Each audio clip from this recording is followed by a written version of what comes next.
just, being able to take from those experiences that those guys have, and just apply what I learned from them and see how they react and stuff like that. So I think I'm in a great situation as far as, examples to follow, in that sense, for sure.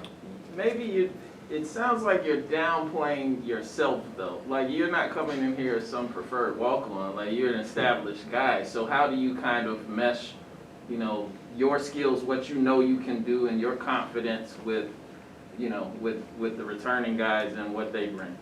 Yeah, that's kind of how I always think. Whatever. Honestly, I genuinely feel this way. Like whatever I'm needed to do during a game, I will try and do it. If we need to defend, if we need to facilitate more, if we need to, if we're in a drying or like a dry scoring spell, I can be that guy. I've done that too. So I think just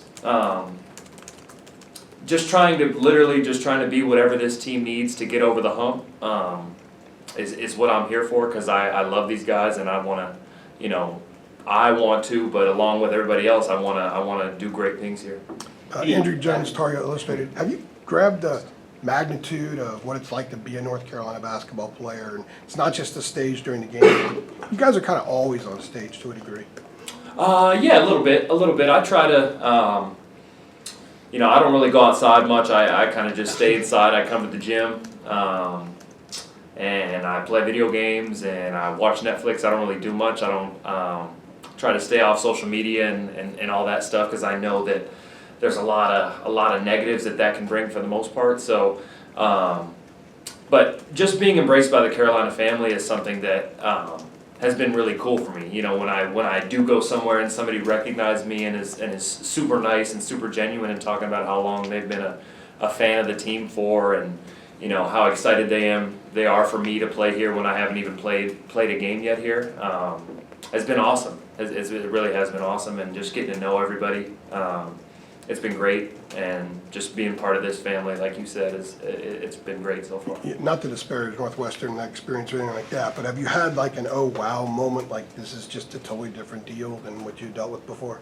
Yeah, I think when I first got here and I walked in, and just looking up and seeing those banners up there, I think is in the place where I practice every day is something that I'm not used to, and knowing that that's kind of the standard that's been set for a program like this. So that was something that was really cool for me. But I think I think besides that, I've really just had a great time here, and I love Northwestern too. So it's really been great. It's been great. I've been trying. Pete, Adam Smith, Inside Carolina. I meant to ask you this summer, was it difficult giving up number 22? Did you try to barter with Justin McCoy, I guess has it? Did you try to talk him into it? Was there any deals you tried to cut? What was that whole process like? Because obviously not wearing it. Yeah, I tried to talk him out of it. It is a number that we had both been wearing kind of our whole lives.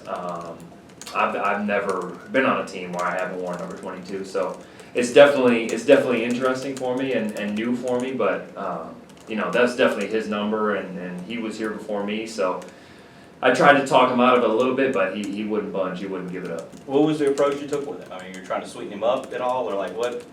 Trying to sweeten him up, just tell him, it does look good on him. Try to guilt him with, my family's been wearing it. Right. All my family members have worn it. Nobody's ever not worn number 22. I don't want to be the first. But he wouldn't budge. I wouldn't either if I were in his shoes, because it's too good of a number. So it's all good. A few more. Just one. Go ahead. Just a quick question. How did your pumpkin turn out yesterday?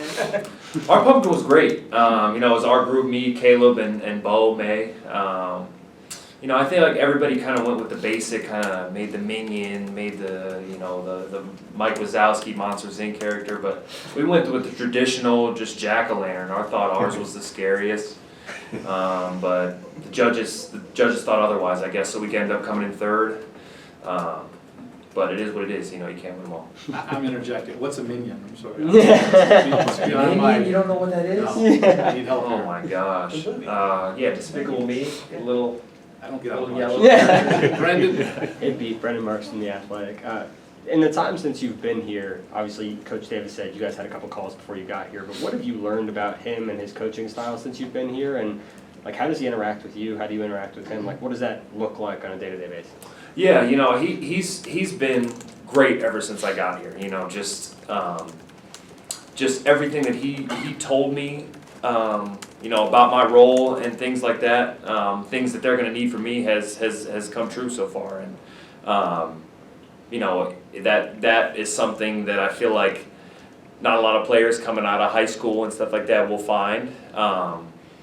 But I think just having full transparency with everybody on the team has been something that I've been, you know, that has been really cool for me. I think nobody's ever wondering how he thinks in certain situations, which that for me has been awesome. You know, just interacting with him every day, I think we, you know, just have little side jokes here and there, but also picking his brain because he's a great basketball mind, and you know, just talking to him about different things. Like you know, I've loved playing under him as far as I've been here, and I know I will continue to do so going forward. Time for one last Pete, quick question, please. Pete, when you were transferring, you know, you go on like the photo wire to find a photo of you. You're guarding Kofi Cockburn, you're guarding Zach Edey at Purdue. Like all these are just monsters.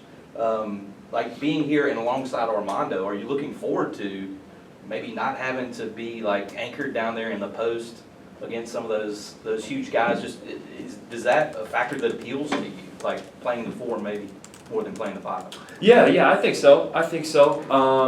You know, I think I definitely had the capability to play the 5. I showed that in Northwestern, and definitely the Big Ten has some monsters, and the guys that you named. But being able to have, you know, a National Player of the Year caliber player on my team, and being able to work with somebody like him and you know, alongside him at the 4 is something I'm definitely excited about, and to be able to showcase that part of my game as well. Last one in the back. RTD Sports Extra. I was just wondering, like, what was the draw to come to UNC over other top programs?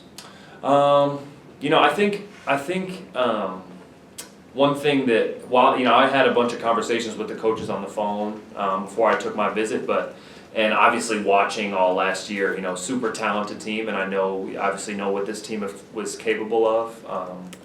You know, being able to watch in the tournament, stuff like that, but getting down here and seeing the combination of talent and character was something that was super, you know, was super cool for me. I think it's not something you find everywhere, and just the Carolina family, like you mentioned earlier, is it's not something that's everywhere. So I think you know, to only be able to spend 1 year somewhere, I think that you know, this meets all those thresholds, and I couldn't have picked a better spot. Pete, thank you very much. Appreciate everybody. Thank you. Thanks, Pete. Appreciate it.